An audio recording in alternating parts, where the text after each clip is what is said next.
Hello there, it's me, Stephen Thomas with ReportsOnHousing.com. Many buyers and sellers are holding out and hoping for a change in the market.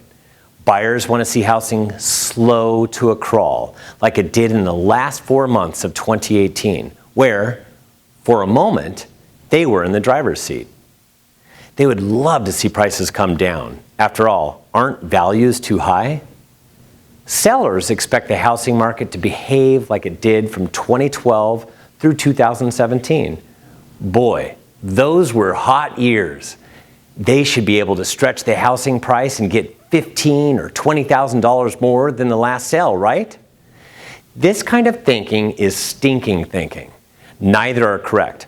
What you see in the market today is ultimately what you're going to see for the rest of the year. More simply, what you see is what you get. Values are not going to grow much. The overall pace of housing is not going to change. Housing is going to move along at the same clip.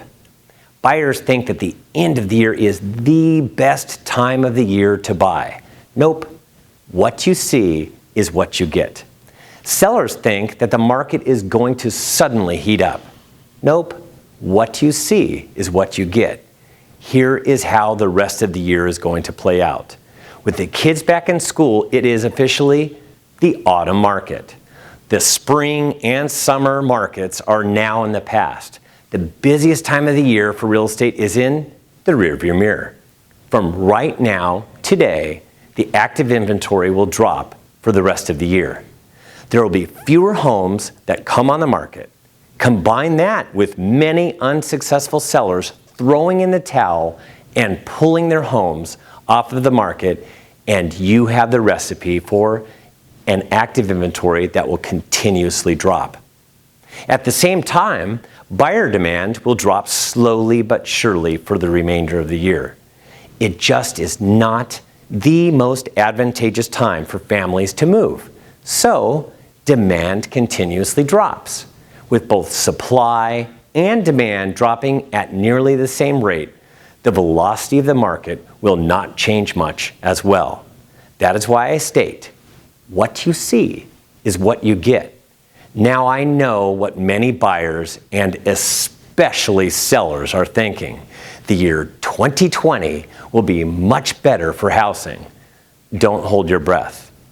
A, buyers have been very careful not to overpay, which does not allow much room for stretching the asking price.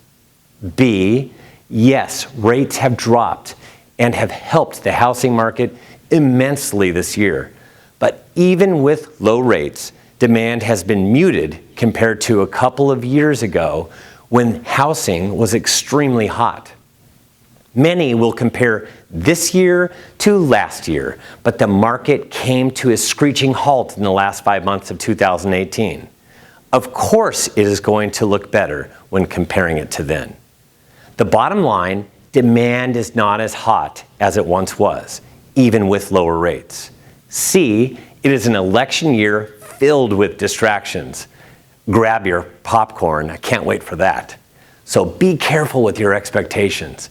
They need to be based upon the realities of today's housing market, not what you wish for. What you see is what you get. For the latest Housing Pulse, subscribe to my report. I am Stephen Thomas with ReportsOnHousing.com.